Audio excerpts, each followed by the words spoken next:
Hello बच्चों, welcome to my YouTube channel. आप next video में आप लोगों को एक्सरसाइज 3.3 का क्वेश्चन नंबर 3 से स्टार्ट करते हैं। इसके पहले आपका क्वेश्चन नंबर 1 2 क्लास 8 का अंडरस्टैंडिंग कोऑर्डिनेटर का हो चुका है। अब इसमें क्वेश्चन नंबर 3 पढ़ेंगे और क्वेश्चन नंबर 3 पढ़ने से पहले अगर जो फर्स्ट टाइम हमारे वीडियो से जुड़ रहे हो तो सबसे पहले जाइए इसके इंट्रोडक्शन की क्लासेस देखें और उसके बाद ये देखेंगे तो उनको बहुत अच्छे से ये क्वेश्चन समझ में आएगा। ओके, आप लोग ध्यान दीजिए। क्वेश्चन नंबर थर्ड का फर्स्ट क्या कहता है, angle D plus angle B equal to 180 degree. अब देखिए, सॉरी पहले हम क्वेश्चन पढ़ देते हैं। कैन अ कोऑर्डिनेटर एबीसी की बी अ पैरेललोग्राम इफ, जो ये दिया गया है क्या एक कोऑर्डिनेटर पैरेललोग्राम हो सकता है, ये जो कंडीशन दी है उनको हमको देखना है। तो सबसे पहले हम एक कोऑर्डिनेटर को भी बना देते हैं। तो देखिए, अब यहाँ पर कह रहा है एंगल डी प्लस बी, हम नाम लिख देते ए बी सी डी, आप कहीं से भी किसी तरफ से भी नाम लिख सकते हैं। तो कह रहा है angle D plus B, angle D और बी इन दोनों का सम मतलब एंगल डी और बी को जोड़ने पर 180 आएगा। तो ऐसा तो पॉसिबल है कि नहीं, यही हमको बताना है। अगर पॉसिबल है तो यानी कि यहाँ पर क्या होगा, पैरेललोग्राम बन सकता है। तो ये बताइए हमने क्या पढ़ा है, हमने पैरेललोग्राम में क्या पढ़ा है? पैरेललोग्राम में हमने आपको यही पढ़ाया है कि इनके अपोजिट एंगल क्या होते हैं, इक्वल होते हैं। अपोजिट एंगल इक्वल होते हैं और इनके अपोजिट साइड भी इक्वल होते हैं, ये भी बताया गया और सारे प्रॉपर्टीज हैं। और इसमें अभी एंगल की बात कर रहे हैं तो इनके एंगल क्या है, इन दोनों का सम से तो कोई मतलब, अब इनका एंगल इक्वल होते हैं तो हमें पता है, बट इनके सम में कोई कंडीशन तो ऐसा दिया नहीं गया पैरेललोग्राम में कि इनका सम 180 नहीं होना चाहिए, ऐसा कोई कंडीशन नहीं है। तो इसका क्या मतलब है, इनका सम 180 हो सकता है। कैसे? ए भी 90 हो सकता है, ए भी 90 हो सकता है, 90 90 दोनों को सम करेंगे 180 हो जाएगा। जैसे ऐसे कंडीशन में आपका जैसे स्क्वायर जो कोऑर्डिनेटर है, ये देखिए 90 हो गया, ये भी 90 हो गया, इन दोनों का एक दूसरे के क्या है, इक्वल भी है और इन दोनों का सम 180 भी है। तो क्या हो सकता है, इस पे एंगल डी और एंगल बी दोनों का सम 180 हो सकता है, पॉसिबल है। ओके, अब यहाँ कह रहा है A B equal to D C और इक्वल टू ए। अब यहाँ पे देखिए जरा ध्यान दीजिएगा, ए फिगर जो है आपका स्क्वायर में भी लग सकता है और रेक्टेंगल में भी लग सकता है।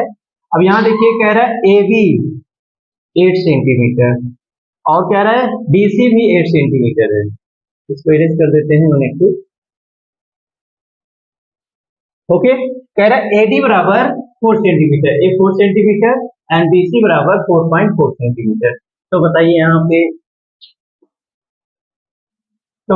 हमने क्या पढ़ा है पैरेललोग्राम में कि इनके जो अपोजिट साइड होते हैं वो इक्वल होते हैं। बट देखिए यहाँ पे ए वाला साइड इस वाले साइड की इक्वल है, बट यहाँ पर ये साइड 4 सेंटीमीटर, ये 4.4 सेंटीमीटर।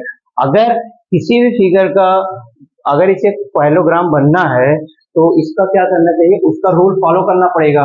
तो ये रूल फॉलो नहीं कर रहा है, इसी वजह से क्या है, नॉट पॉसिबल। आप लिख दोगे no because opposite side are not equal. Okay, अब यहां देखिए कह रहा है angle A equal to 70 degree और angle C equal to 65। Angle A 70 degree है और ए 65 डिग्री। क्या है, पॉसिबल है? क्योंकि हमने पढ़ा है कि अपोजिट एंगल क्या होते हैं, इक्वल होते हैं। तो इसमें इक्वल है नहीं, तो इसका क्या मतलब है, no not possible is it. तो इसमें आप लिख दीजिए नो बिकॉज अपोजिट एंगल और नॉट इक्वल, क्योंकि अपोजिट एंगल क्या हो रहा है, इक्वल नहीं हो रहा है। ओके, क्लियर हुआ? नेक्स्ट क्वेश्चन है क्वेश्चन नंबर 4। इसमें क्या है, draw rough figure of a coordinator. Draw rough figure of a coordinator that is not a parallelogram but has exactly two opposite angle of equal mirror. इसमें कह रहा है कि हमें एक ड्रा करना है, एक रफ फिगर जो कोऑर्डिनेटर हो that is not a parallelogram, but वो पैरेललोग्राम ना हो। कोऑर्डिनेटर मतलब 4 साइड होने चाहिए, ऐसा फिगर बनाना है जिसके 4 साइड हो बट वो पैरेललोग्राम नहीं होना चाहिए, but has exactly two opposite angle of equal, उसके दो अपोजिट एंगल इक्वल हो। अब जैसे आपको अगर पैरेललोग्राम जैसे बताया गया था, तो पैरेललोग्राम में आपको पता था कि अपोजिट एंगल अपोजिट साइड क्या है, सब पैरेलल है। तो बट यहाँ पे क्या कह रहा है, वो पैरेललोग्राम ना हो, तो हमें क्या करना है, पैरेललोग्राम नहीं बनाना है। तो ऐसे कोई फिगर, रफ फिगर बताइए। जैसे आपका हो जाएगा काइट, आप देख लीजिए काइट, काइट हुआ, थोड़ा तिरछा बन गया, ठीक है। साइड में क्या है, एक पैरेललोग्राम ही हो रहा है, इसके अपोजिट साइड ए साइड, इस वाली साइड के क्या पैरेलल है, मतलब इक्वल है, इक्वल नहीं है, इक्वल नहीं है। तो इसी वजह से क्या हुआ, एक पैरेललोग्राम नहीं बना। और इसमें क्या करा, बट है एग्जैक्टली टू अपोजिट एंगल, इसके जो अपोजिट एंगल हो वो क्या हो, टू अपोजिट एंगल क्या हो, इक्वल हो। तो ये एंगल इसके क्या है, इक्वल है। तो इसके कौन सा फिगर बनेगा यहाँ पे, काइट, इसका आंसर हो जाएगा काइट। फॉर एग्जाम्पल आप इसे लिख सकते हैं, ठीक है। बस इसका यही होता है, और कुछ करने की इसमें जरूरत नहीं है। क्वेश्चन नंबर 5 है, यहाँ क्वेश्चन नंबर 5 देखेंगे। तो कह रहा है the measure of two adjacent angles of a parallelogram are in the ratio 3:2, find the measure of each of the angles of a parallelogram. जैसे यहाँ पे जब भी ऐसे रेशियो में दिया हो, सबसे पहले मान लो लेट द एंगल क्या हो जाएंगे, एंगल्स भी 3x एंड 2x, इसको सबसे पहले x के साथ मानेंगे। अब यहाँ कह रहा है एडजेसेंट एंगल है, और किसका, पैरेललोग्राम का। जब पैरेललोग्राम का आपको बताया गया है, जब पैरेललोग्राम का एडजेसेंट एंगल बनता है तो क्या हो जाता है, वो सप्लीमेंट्री हो जाता है। जैसे ये वाला एंगल और ये वाला एंगल, यहाँ 2x और यहाँ 3x, तो इन दोनों का सम जो होता है सप्लीमेंट्री हो जाता है, मतलब 180 डिग्री हो जाता है। तो आप लिख सकते हैं 3x plus 2x equal to 180 degree, लिख सकते हैं एडजेसेंट एंगल ऑफ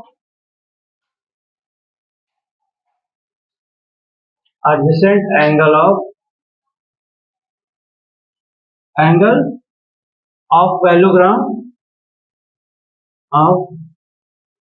ऐसे डॉट में लिखिए, पैरेललोग्राम आर सप्लीमेंट्री,